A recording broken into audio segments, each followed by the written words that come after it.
बिस्मिल्लाहिर्रहमानिर्रहीम अस्सलामु अलैकुम वरहमतुल्लाहि वबरकातुहू। मेरा नाम है नुमान अहमद और आप देख रहे हैं मेरा यूट्यूब चैनल जिसका नाम है आवर ब्यूटीफुल वर्ल्ड। वीडियोस का सिलसिला जारी है। लास्ट वीडियो में मैंने आपको बताया था कि आप किस तरह यहाँ पे शादी कर लेंगे, कुबा का प्रोसेस था सब। उसके बाद ये है कि आपने शादी यहाँ पे कर ली। ऑब्वियसली आपके पास कोई परमानेंट रेजिडेंसी तो है नहीं यहाँ पे एज अ पाकिस्तानी। सो आप एक वीज़े पे आए हुए हैं, ई वीज़ा है आपके पास और वो 2 मंथ की आपको एंट्री मिली और वो वैसे 6 मंथ का है। 2 मंथ की एक्सटेंशन हो जाएगी, उसके बाद दोबारा 2 मंथ की एक्सटेंशन हो। लेकिन ये है कि आप ज़ाहिर बात है अब ये तो नहीं चाहते कि आप 6 महीने के बाद यहाँ से एग्जिट करें अगर आपने अपनी बेगम के साथ रहना है।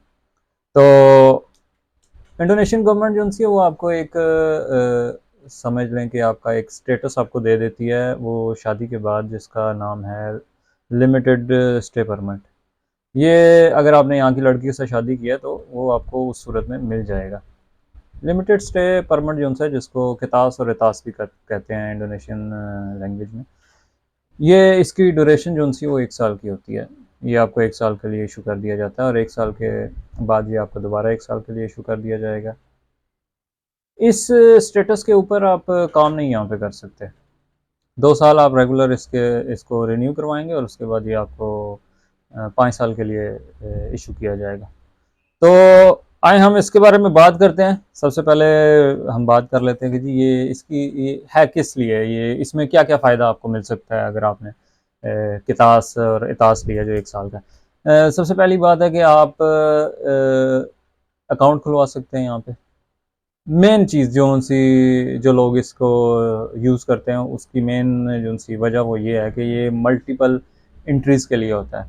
लाइक आपने ये ले लिया, आपको कितास मिल गया और उसके बाद अगर आपने कंट्री एग्जिट करना है, लाइक आपने अपने कंट्री वापस जाना है या आप किसी दूसरी कंट्री में काम करते हैं तो आपने वहाँ पे जाना है, तो उसके लिए ये है कि आप मल्टीपल एग्जिट कर सकते हैं। मल्टीपल एग्जिट एंट्री का ये स्टेटस आपको दे दिया जाता है। तो उसके बाद ये है कि यहाँ पे आप इस स्टेटस के ऊपर अकाउंट खुलवा सकते हैं, ड्राइविंग लाइसेंस हासिल कर सकते हैं, काम नहीं कर सकते आप इसके ऊपर। तो इसके बारे में हम आज बात करेंगे, ये किस तरह आपको मिलेगा, कैसे अप्लाई करेंगे। सिंपल सा तरीका है ये। ज़ाहिर बात है जब आप शादी यहाँ पे कर चुके हैं तो इसका मतलब है कि आपके पास सारे डॉक्यूमेंट्स हैं।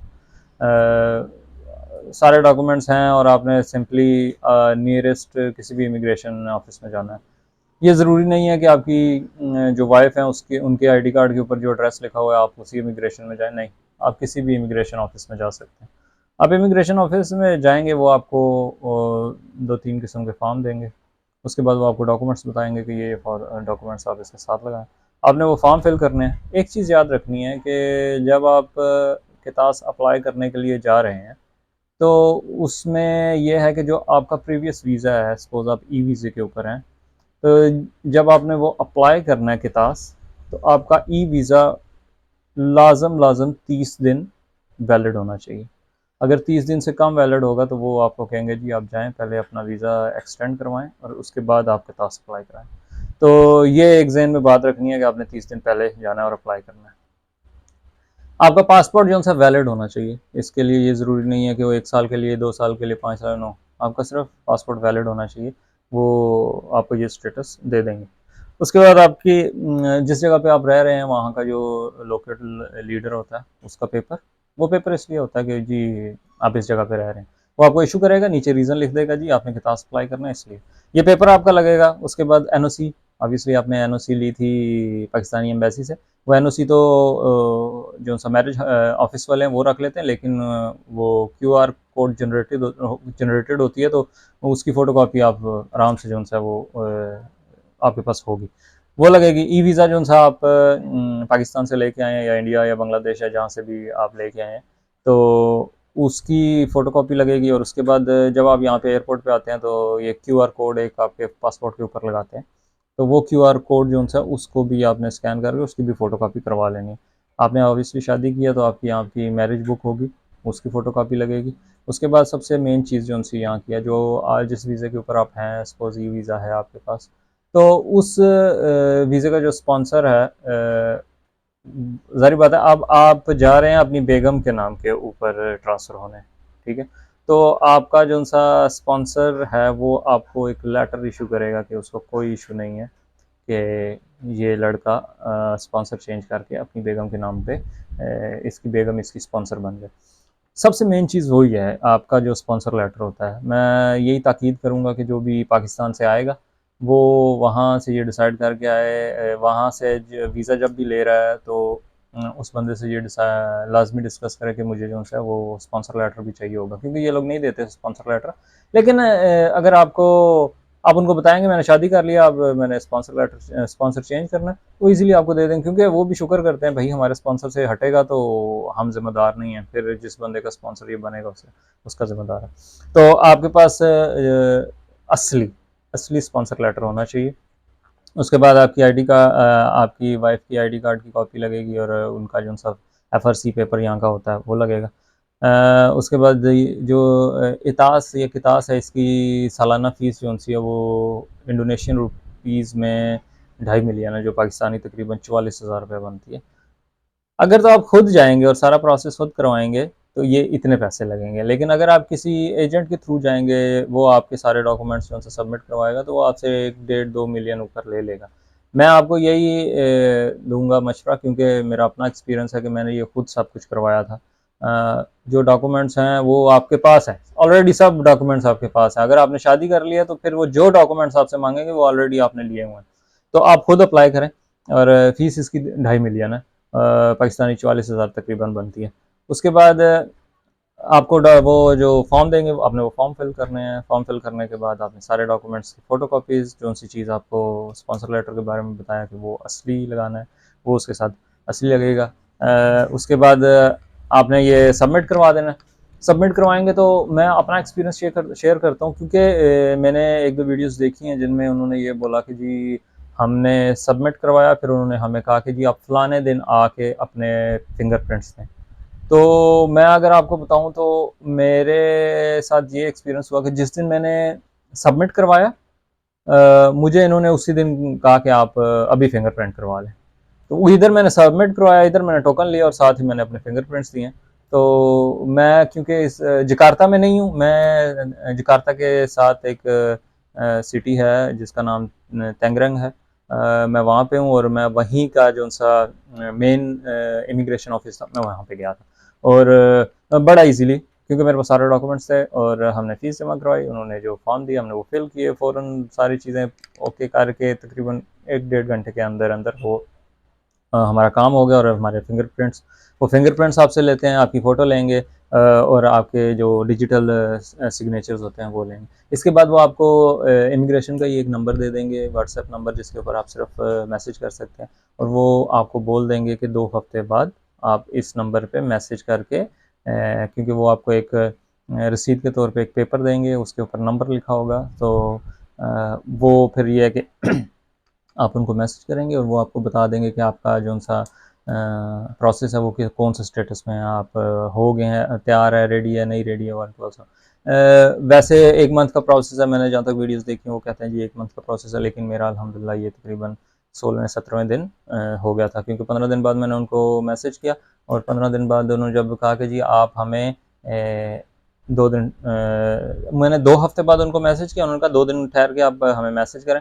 2 दिन बाद मैंने उनको फिर दोबारा मैसेज किया तो उन्होंने कहा जी आपका जो सा पासपोर्ट है वो रेडी है और आप आगे अपना पासपोर्ट ले जाएँ। आपका पासपोर्ट वो रखेंगे, क्योंकि ज़ाहिर बात है वो उसके ऊपर ये एक स्टैंप होती है, इसमें कोई कार्ड वगैरह कुछ भी नहीं है। ये आपके पासपोर्ट के ऊपर स्टैंप लगा देते हैं, उसके ऊपर कुछ नंबर्स होते हैं, तो उससे ये शो हो जाता है कि जी इस बंदे के पास कितास है 1 साल का जो लिमिटेड स्टे परमिट है। तो इस तरह आपको ये जो सा ईज़िली बन जाएगा, मिल जाएगा आपको। ये था कितास का प्रोसेस, ईज़ी प्रोसेस है, सारे डॉक्यूमेंट्स ऑलरेडी आपके पास होंगे, आपने सिंपल जाके फ़ीस जमा करवा के आपने फॉर्म फिल करना है, फॉर्म फिल करके वो आपको एक पेपर निकाल के देगा, ऑनलाइन फ़ीस जमा होगी बैंक में उसी टाइम, वहीं से ऑनलाइन आप अपने मोबाइल से जमा करवा दें तो इंशाल्लाह ये आपको 15 से 20 दिन के अंदर अंदर मिल जाएगा। इसमें सबसे बड़ी बात जो सी है जहाँ पे आगे मामला फंसता है वो है असल स्पॉन्सर लेटर। अब मैं उस तरफ आता हूँ कि जी वो उसका उसमें आपकी मैं हेल्प हेल्प किस तरह कर सकता हूँ। तो मैं आपकी यही हेल्प इसमें जो मशवरा है, जो मॉरली हेल्प है वो यही दे सकता हूँ कि पहली तो बात है जो वीज़ा है वो आप किसी पाकिस्तानी एजेंसी से ना लें। आप वीज़ा जो सा वो इंडोनेशियन किसी भी ट्रैवल एजेंसी से लें। और यहाँ पे बहुत ज़्यादा पाकिस्तानी है जो सा वीज़े का काम करते हैं। मेरा भी वीज़ा जो सा वो एक पाकिस्तानी यहाँ पे थे, मैंने उनसे लिया था। अगर आप मुझसे रब्ता करेंगे तो मैं आपको डायरेक्ट उस बंदे का नंबर दूंगा, आप उनसे खुद ही बात कर लें। और वो एक काबिल एतबार आदमी है और बहुत ज़बरदस्त आदमी है। तो कहने का मकसद है अगर आप ले रहे हैं वीज़ा पाकिस्तान से, लाइक आप कहते हैं मुझे कोई नहीं, वैसे वीडियोस यूट्यूब पे बहुत वीडियोस है, वो सारे लड़के काम करते हैं वीज़ों का। लेकिन आप यह कि डायरेक्ट जो बंदा मेन आदमी उससे बात करें। आगे पीछे और लोग भी, जिस तरह वो कहते हैं ना, एक एजेंसी है उसके पास 4-5 एजेंट होते हैं, तो वो फिर आपको महंगा पड़ेगा। तो अगर आप मुझसे बात करेंगे तो मैं आपको डायरेक्ट उस बंदे का नंबर दूंगा और वो आपसे खुद ही, आप उनसे खुद ही डील करेंगे। मेरा उसके अंदर कोई लेना देना नहीं है, ठीक है। वो डायरेक्ट एजेंसी वाला आदमी है और वो आपसे डायरेक्ट बात करेगा। पठान है और बड़ा जो सा वो अपराइट आदमी है। इसका फ़ायदा ये है कि अगर आप यहाँ पे आएंगे तो अगर आप पाकिस्तान से वीज़ा लेके आ रहे हैं तो वो आपको 3600 बहाने डालेंगे, क्योंकि वो बहुत पैसे इस तरह से खाएंगे कि जी अच्छा जी आपने एक्सटेंशन करवानी है तो आप कितने पैसे दें। हालांकि यहाँ पे अगर आपने एक्सटेंशन करवानी है तो फ़ीस जो सी है वो 2 मिलियन है, जो पाकिस्तानी तकरीबन 35,000 बनती है। लेकिन ये आपसे बहुत ज़्यादा पैसे फिर मांगते हैं, क्योंकि वो फिर वहाँ से भी खाते हैं, यहाँ वाला बंदा भी लेता है, तो वो इसलिए कह रहा हूँ कि यहाँ के आदमी से अगर आप वीज़ा लेंगे तो ज़्यादा बेस्ट है। यहाँ के मैं अगर आपको बताऊँ कंपैरिजन करें तो यहाँ का जो सा बंदा आपको वीज़ा देगा वो सस्ता होगा, और पाकिस्तान से जो बंदा आपको वीज़ा देगा वो महंगा होगा। तो यहाँ से आदमी से वीज़ा लें। तो वीज़ा लेंगे और साथ में उसको ये बोलेंगे मुझे एक्सटेंशन भी करवानी है और मुझे स्पॉन्सर लेटर भी चाहिए, और उसको आप बता के आए भाई मैं शादी करने के लिए जा रहा हूँ। और कोई इसमें वो इलीगल आप काम नहीं करेंगे कि अगर आप उसको नहीं बताएंगे या कोई ऐसा मसला है, आप उसको कहेंगे भाई मुझे ये चाहिए, क्या उसका नाम है, स्पॉन्सर लेटर चाहिए और एक्सटेंशन के लिए जो सा, ये आप पहले उससे बात कर लें, तब आपको मुश्किल नहीं होगी। आपके ताश बनवाने में सिर्फ एक पेपर की जो उनसे जहाँ पे मसला फंसता है वो ये है कि असल स्पॉन्सर लेटर अगर आपने पहले से डिसाइड किया है, पहले से बात की हुई है अपने ट्रैवल एजेंट के साथ, एजेंसी के साथ, फिर आपके लिए कोई मसला नहीं होगा। तो सिंपल से एक दफ़ा फिर बता दूं, अगर आपने कतास ले लिया तो यहाँ पे आपको सबसे पहले मल्टीपल एंट्री मिलेगी। यानी आप जिस टाइम भी आप एग्ज़िट करना चाहते हैं इंडोनेशिया तो आप एग्ज़िट कर सकते हैं, और जब आप वापस आएंगे तो आपके ऊपर किसी किस्म का कोई वो मसला आपको नहीं होगा एंट्री में, क्योंकि आपके पास वो 1 साल का ये समझ लें कि 1 साल का वीज़ा ही होता है, तो वो आपके पास है। तो उसके बाद ये है कि यहाँ का आप बैंक अकाउंट खुलवा सकते हैं। सबसे बड़ी बात है ड्राइविंग लाइसेंस ले सकते हैं, क्योंकि आपने अगर यहाँ पे ट्रैवलिंग करनी है या अगर आगे पीछे कहीं जाना है, बाइक पे भी अगर आपने जाना है, ऑब्वियसली क्योंकि यहाँ पे ट्रैवलिंग महंगी है, अगर आप दूसरी तरह करें, आपने एक बाइक ले ली सबसे बेस्ट है, बाइक पे जाएं, अपना लाइसेंस बनवा लें, अल्लाह अल्लाह खैर सलाह। तो ये थी आज की वीडियो। मुझसे रब्ता करने के लिए मेरा इंस्टाग्राम मेंशन है वीडियो के अंदर, आप रब्ता कर सकते हैं। मैं इंशाल्लाह अपने भाइयों की जो से जितनी भी हो सकी मदद कर दूंगा। उसके अलावा इस हवाले से जो एक शादी का प्रोसेस है, यहाँ पे किसी किस्म की भी कोई इन्फॉर्मेशन चाहिए हो, मेरा इंस्टाग्राम मेंशन है, आप मुझे मैसेज कर सकते हैं, मैं अपने भाइयों की इंशाल्लाह मदद करूँगा। तो इंशाल्लाह नेक्स्ट वीडियो तक अपने भाई को इजाज़त दें, फिर मिलेंगे। अपना ख्याल रखें, अपने आसपास लोगों का ख्याल रखें। अस्सलामु अलैकुम वरहमतुल्लाहि वबरकातुहू।